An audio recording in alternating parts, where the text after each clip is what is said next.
Kalau psikiater itu merasa sudah kayak masuk mungkin apa ya, neraka. Iya. Kok kayaknya kesannya ketemu setan gitu. Hai sahabat Bedante, welcome to Bedante Show. Di sini kamu bisa denger real story tentang profesi, bisnis, dan hobi. Pastinya kamu bakal dapat banyak ide, insight, dan kesempatan dari sharing para inspiring people. So enjoy, Bedante, be fun, be cuan, be inspired. Jangan lupa subscribe. Dan sebenarnya enggak juga ya, kita sebenarnya juga manusia biasa sih. Kita prinsipnya membantu secara terapinya kan kita dua tadi. Kalau psikolog hanya psikoterapi, kalau psikiater itu farmakoterapi dan psikoterapi. Ya, jadi kita pendekatannya dua. Kayak tadi Ci Dewi saya pernah konsultasi itu saya nggak pakai obat sama sekali. Jadi memang nggak perlu semua. Kalau semua psikiater juga nggak selalu harus dikasih obatnya. Jadi kita sendiri tahu batasan mana yang harus dikasih obat, mana yang tidak. Jadi nggak semua kalau melulu ketemu psikiater itu bayangannya pasti dicekoki obat. Nggak juga ya, lihat dari kadarnya juga ya. Tergantung problemnya lah. Kalau memang dia problemnya bukan yang perlu kita kasih obat, saya beberapa kali nggak saya kasih, cuma konseling aja. Dan tidak ada masalah, ya sudah. Ada perkembangannya. Nah, kalau untuk dari dokter sendiri nih, ilmu psikiater ini apakah ada perkembangannya nggak, Dok? Karena kan kalau kita lihat kan ada seminar-seminar mengenai jantung lah, mengenai apa loh, penyakit ini nambah lagi. Barusan juga kita pandemi itu, baru lagi nih, dokter paru semuanya tiap hari seminar gitu kan ya istilahnya kan.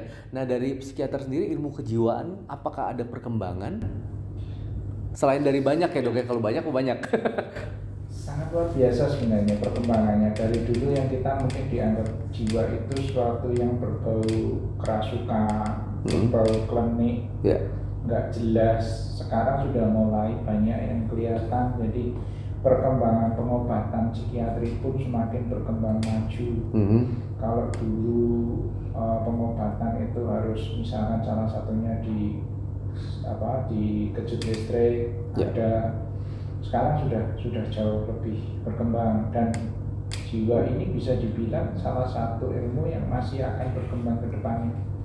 Karena kita masih kita belum menemukan alat untuk bisa mendeteksi secara langsung sebenarnya gangguan jiwa ini problemnya di mana sih. Nah, itu memang kita masih seiring dengan perkembangan waktu. Dulu kita masih nggak tahu penyebab orang gangguan jiwa. Kalau sekarang ternyata sudah mulai ditemukan ada kaitan dengan neurotransmitter di otak atau hormon kimiawi di otak. Nah, itu yang mendasari munculnya obat-obatan psikiatri yang berbagai macam jenis. Dan sejauh ini yang saya amati, sejauh pasien berobat secara rutin, walaupun yang kelasnya yang berat, itu bisa kembali berfungsi seperti orang normal. Bisa sembuh ya. Bisa, tapi memang kalau yang gangguan jiwa berat itu modelnya kalau saya bilang mirip diabetes. Jadi bisa dikontrol dengan obat. Sejauh minum obat teratur, dia bisa menjadi seperti orang normal. Yang beberapa case yang sangat berat memang mungkin tidak bisa 100% pulih. Tapi setidaknya kalau saya mentarget pasien-pasien saya bisa kerja. Kalaupun tidak bisa berkeluarga, setidaknya punya penghasilan. Bisa hidup dengan kemampuannya sendiri, bisa menghidupi dirinya lah, nggak bergantung ke orang lain. Karena yang biasanya yang kasihan kalau yang gangguan jiwa berat, kalau sampai orang tuanya atau saudaranya nggak ada, yang menyedihkan berakhir di panti. Ya itu yang kayak sudah nggak ada lagi jalan keluar. Nah, tadi dokter ada menyebutkan mengenai klinik, ya kan, mengenai kerasukan. Nah, kalau dari sisi psikiater sendiri, bagaimana menanggapi? Apakah percaya orang-orang yang mengklaim dirinya sebagai seorang indigo atau seperti kesurupan seperti itu, dari sisi ilmu kejiwaan ditanggapi seperti apa? Ya, saya tidak menyatakan bahwa tidak ada orang indigo ya. Kalau kita bicara tentang agama pun, kita bicara tentang adanya setan, adanya malaikat. Saya tidak bisa bicara dalam hal itu karena itu beda apa ya istilahnya, beda bidang. Beda bidang. Ya. Kalau kita secara agama ya kita mengakui adanya hal-hal seperti itu. Kalau secara ilmu kejiwaan memang orang-orang yang bisa melihat yang tidak bisa dilihat orang lain, biasanya kan orang-orang indigo seperti itu. Kita tetap harus melihat secara medis. Apakah ada kelainan di otak yang mendasari terjadinya itu? Oke. Ya, jadi tidak semua orang indigo itu bermasalah. Oke. Ya, jadi saya tidak akan bilang bahwa orang-orang indigo itu mengalami gangguan jiwa, enggak. Ya, kita mesti meneliti lebih jauh. Oke. Ya, bahwa dia bisa melihat makhluk halus, tapi seperti apa hidupnya.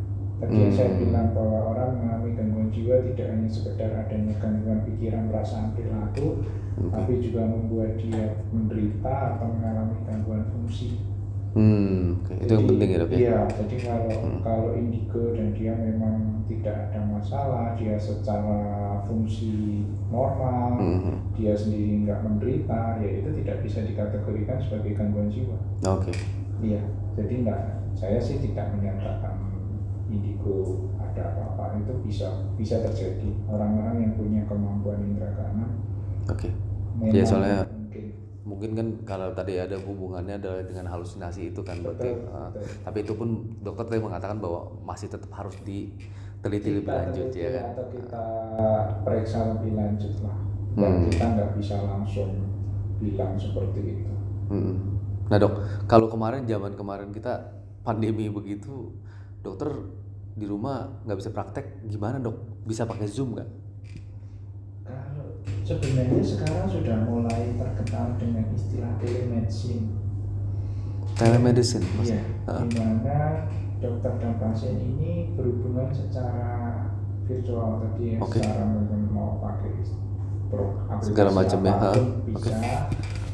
Dan jujur dibanding spesialisasi yang lain, jiwa yang paling maju dalam hal ini. Karena memang jiwa itu kan kita tidak perlu memeriksa fisik pasien. Oke. Jadi kayak konsultasi dok ya? Iya, konsultasi aja kita bisa mengamati dari raut wajah, dari apa yang diceritakan pasien. Jadi jujur di pandemi ini justru yang telemedicine-nya paling berkembang itu malah psikiatri. Karena banyak pasien yang terbantu ya. Dulu waktu COVID awal-awal kan banyak yang nggak berani ke rumah sakit. Ya, rumah sakit sendiri juga kita membatasi juga. Nggak boleh juga ya. Karena kalau terlalu banyak risiko tertular dan lain sebagainya, tertular atau menulari. Sehingga memang perkembangan telemedicine sejak era pandemi ini cukup pesat. Sekarang sih untuk spesialisasi yang lain juga ada telemedicine, tapi kelemahan untuk spesialisasi yang lain kan harus tetap ada pemeriksaan fisik. Yeah. Kalau kami kalau tidak ada pemeriksaan fisik, malah justru telemedicine ini sangat berkembang. Sangat berkembang. Gak mungkin operasi by Zoom. Iya, makanya. Suruh istrinya potong sebelah kanan gitu. Iya. Itu gak mungkin. Memang perkembangannya di sana, tapi memang kita memang masih jajaki ya, dalam arti kan memang ini sesuatu hal yang baru, masih perlu mungkin aturan yang mengatur. Karena hal baru kan, jadi belum ada aturan yang resmi mengatur. Yeah. Jadi ya mungkin bertahap, mungkin ke sana bisa suatu saat. Kemungkinan itu terbuka lebar. Dan itu bisa ngebantu lebih banyak orang ya dok ya, kalau dengan kondisi seperti itu ya, tanpa perlu nunggu ngantri kan. Iya. Bagi pasien sendiri ya itu nggak perlu ngantrinya di rumah. Ngantri di rumah ya. Tinggal nunggu. Mungkin menguntungkan juga sih. Jadi ya namanya teknologi, perkembangan pasti ada. Oke. Nah, karena podcast kita mengenai profesi dok, jadi mungkin sahabat Bedante ini ada beberapa yang nonton kita nih pengen tahu psikiater, terus dia mau masuk ke dunia psikiater. Ada nggak dokter bisa berikan saran-saran mereka untuk sebenarnya psikiater itu ini enak lu begini atau gimana gitu dok, supaya mereka bisa lebih baik? Iya. Kalau bicara enak gak enak, semua profesi pasti ada unsur enak gak enaknya. Tapi untuk psikiater sendiri memang gak enaknya adalah sekolahnya lama kan. Kita harus sekolah dulu S1, ambil jurusan kedokteran sampai lulus jadi dokter umum. Lulus dokter umum biasanya juga masih ada internship dan lain sebagainya sebelum akhirnya harus ngambil sekolah lagi spesialisasi 4 tahun. Jadi kalau di total gitu sekolahnya sekitar 10 tahun sekolahnya saja. Jadi ya itu butuh waktu yang lama. Dan memang yang kedua juga stigma psikiatri sendiri ini masih ya di mata semua masyarakat masih kurang begitu menarik ya. Tapi di satu sisi, satu hal yang saya sukai dari psikiatri ini, kita bisa melihat manusia secara utuh. Tidak hanya lagi melihat bahwa kesehatan itu terbatas pada fisik, tapi ternyata peran psikis itu luar biasa. Dan kalau bagi yang peminat, sebenarnya kalau saya bilang semua orang atau semua profesi yang terkait dengan kejiwaan ini termasuk profesi yang mulia ya. Karena kalau saya bilang orang sakit kanker sampai stadium yang paling berat, dia tetap meninggal sebagai manusia. Tapi kalau kita bicara orang gangguan jiwa yang berat, keluarganya mungkin sudah berharap dia segera pergi supaya tidak membebani. Nah, kita di psikiatri ini kita berjuang untuk bagaimana memanusiakan saudara-saudara kita yang orang dengan gangguan jiwa yang berat. Kita mencoba untuk melihat dengan hati kita gimana kita bisa membantu memperbaiki hidup mereka sampai bisa senormal mungkin. Dan suatu kebahagiaan bagi semua dokter ketika melihat pasiennya itu mengalami kesembuhan atau setidaknya ada perbaikan. Jadi kalau yang tadinya dia tidak mengenal keluarga, dia bisa kembali ke keluarga, bisa bekerja, bisa hidup seperti orang normal dengan segala keterbatasannya. Itu yang kita perjuangkan lah. Sampai sekarang kita masih tetap memperjuangkan. Kita berharap juga masyarakat semakin terbuka. Sebenarnya sebelum era COVID, WHO sudah mulai mencanangkan ke arah jiwa. Sayangnya COVID muncul sehingga rencana WHO untuk ke jiwa agak tertunda karena harus fokus ke COVID. Ya, mungkin kita yang harus juga bergerak ya. Semua masyarakat, bahwa jiwa bukan sesuatu aib tapi sesuatu yang bisa kita perbaiki sama-sama. Thank you dok. Tapi bahkan setelah COVID ini, pasca COVID mungkin lebih perlu dok. Karena banyak yang tergoncang ya. Kalau kita bicara COVID, ternyata efek COVID tidak hanya ke organ paru-paru, tapi ada istilahnya long COVID, di mana dia juga menyerang ke otak dan munculnya keluarnya bisa cemas, bisa depresi, bisa gangguan tidur. Banyak. Saya menemukan banyak kasus pasca COVID jadi nggak bisa tidur, jadi cemas, jadi kepikiran waktu kena COVID, trauma atau yang sedih tanpa sebab. Pernah saya menemukan. Jadi efek dari COVID tidak hanya ke fisik, tapi ternyata ke jiwa juga ada, dan kasusnya cukup banyak. Ya. Bukan cuma gara-gara bisnisnya lagi rusak, gara-gara COVID harus tutup gitu kayak. Itu banyak juga ya. Saya menemukan ada yang karena itu ya, tapi ada juga yang nggak ada sebabnya. Dia sendiri nggak tahu. Kalau dibilang hidup saya nggak ada yang berubah, tapi kenapa saya tiba-tiba sedih dan tidak tahu sebabnya. Jadi bermacam-macam. Thank you dok for sharing dok. Waduh, udah ngeluangin waktu buat kita sangat-sangat appreciate dok. Sama-sama semoga. Oke, sahabat Bedante, jadi mesti diingat apa yang kita obrolin barusan, bahwa profesi psikiater ini sekarang juga banyak dibutuhkan dan mungkin kedepannya akan jauh lebih butuh banyak, Karena memang perkembangan itu juga perkembangan zaman ini makin cepat, makin rapid. Banyak orang yang mungkin gak kekejar atau mungkin di sela-sela itu mereka ada mengalami down atau kehancuran ya kan, dimana dibutuhkan professional help gitu kan. Jadi seperti itu. Nah, bagi Anda juga yang mungkin ngerasa, ini saya juga baru tahu nih fakta bahwa dimulai dari gangguan tidur. Jadi bagi Anda yang tiba-tiba tidurnya kurang nyenyak, hati-hati. Lalu bagi Anda yang suka menangis tanpa sebab, tidak diputusin, tidak ditolak, tiba-tiba nangis, dan tidak nonton drama Korea nangis, lalu segera cari bantuan, begitu ya.